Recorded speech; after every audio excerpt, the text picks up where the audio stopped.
Alléluia, Alléluia, Alléluia. Alléluia, Alléluia, Alléluia. Alléluia, Alléluia, Alléluia. Alléluia, Alléluia, Alléluia. Heureux ceux qui écoutent la parole de Dieu et qui la gardent. Alléluia, Alléluia, Alléluia. Alléluia, Alléluia, Alléluia. Le Seigneur soit avec vous. Évangile de Jésus-Christ selon saint Luc. En ce temps-là, comme Jésus était en train de parler, une femme éleva la voix au milieu de la foule pour lui dire « Heureuse la mère qui t'a porté en elle et dont les seins t'ont nourri. » Alors Jésus lui déclara « Heureux plutôt ceux qui écoutent la parole de Dieu et qui la gardent. » Acclamons la parole de Dieu.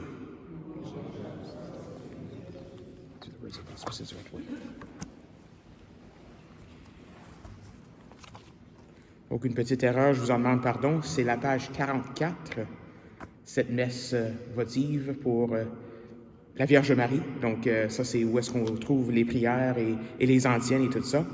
Mais en tout cas, ça donne bien parce que dans l'Évangile d'aujourd'hui, on fait référence au moins à la mère de Jésus. « Heureuse la mère qui t'a porté en elle et dont les seins t'ont nourri. » Donc, ça donne bien parce qu'on est samedi, donc on célèbre aussi la Vierge Marie. Et ça me fait penser en ce mois du rosaire, en ce mois qu'on se souvient peut-être un peu plus du chapelet. Il y en a pour beaucoup que ça fait partie de leur vie spirituelle quotidienne.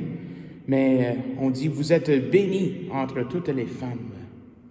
Donc, en fait, quand on regarde à la langue de la Bible, souvent ce mot « béni » et « heureux » sont interchangeables. Quand je me préparais pour mon homélie, en fait, en anglais, ça disait « Blessed is the woman who carried you ».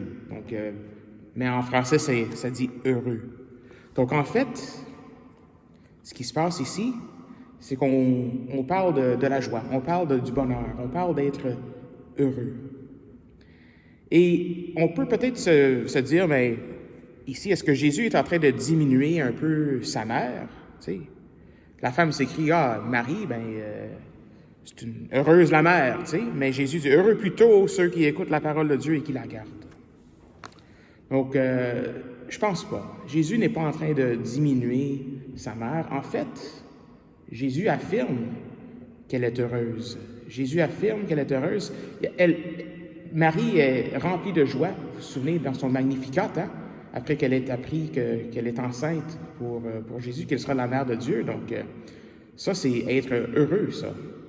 Donc, ce que Jésus est en train de dire, c'est que nous aussi, nous pouvons atteindre ce même niveau de heureux, ce même niveau de joie que la Vierge Marie.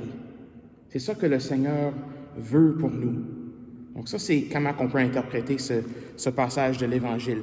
Donc, comment? Ça, c'est la prochaine question.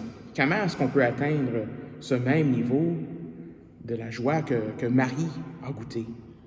Jésus dit, « Heureux plutôt ceux qui écoutent la parole de Dieu et qui la gardent. » Donc, il y a seulement une mère de Dieu, c'est Marie.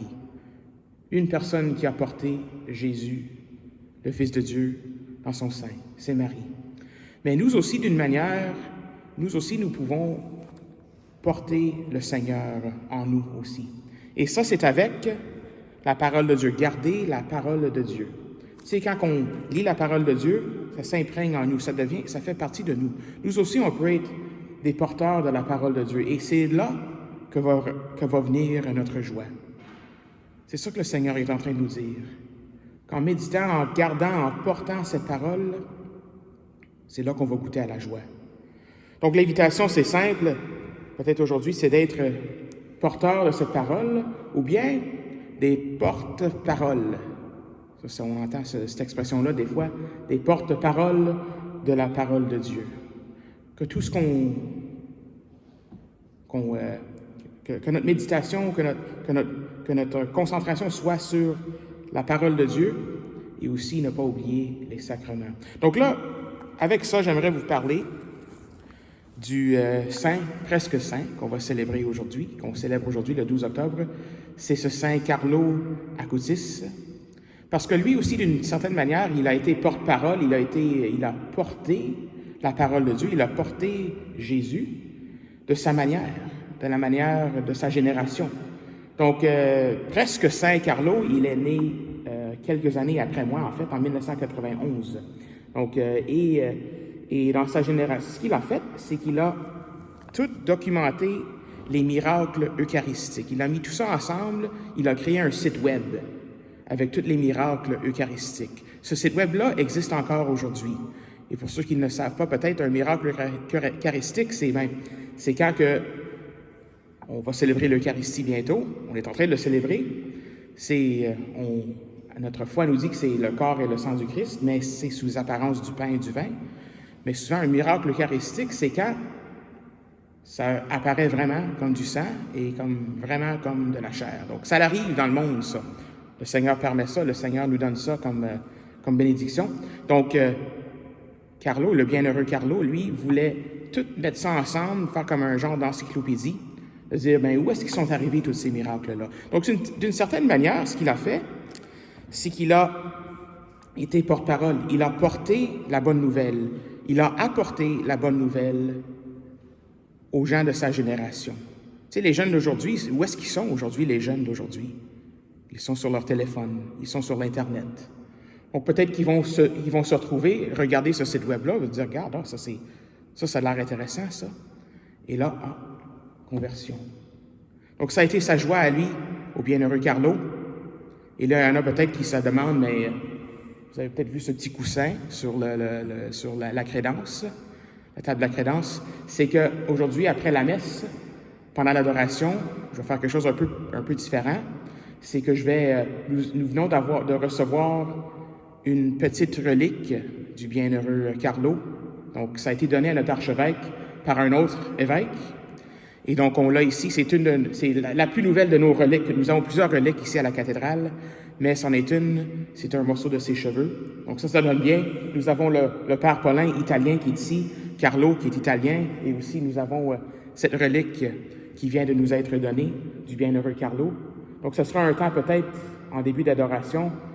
Je vais mettre le petit coussin là en avant, puis on va pouvoir vénérer cette relique pendant l'adoration. Et une autre chose, c'est qu'il attire beaucoup les jeunes, le bienheureux Carlo, ces temps-ci. Donc, même l'archidiocèse, en conjonction avec Net Ministries et CCO, ils vont faire... il y aura une plus grosse relique qui viendra ici, qui sera ici exposée dans la cathédrale le 2 novembre. Donc, ça, c'est toute la journée, ou l'après-midi, le samedi, le 2 novembre. Donc, vous allez voir ça dans le bulletin, vous allez voir ça, cette information-là, sur l'Internet aussi, sur le site web du diocèse. Mais tout ça pour dire, c'est que ça nous inspire. Cette histoire-là nous inspire, je pense, à toujours porter le Christ. Et c'est ça vraiment qui va nous donner la joie. Que Marie, que presque Saint Carlo, le bienheureux Carlo, intercède pour nous aider à réaliser ça, à atteindre cette hauteur de la joie que le Seigneur nous offre. Amen.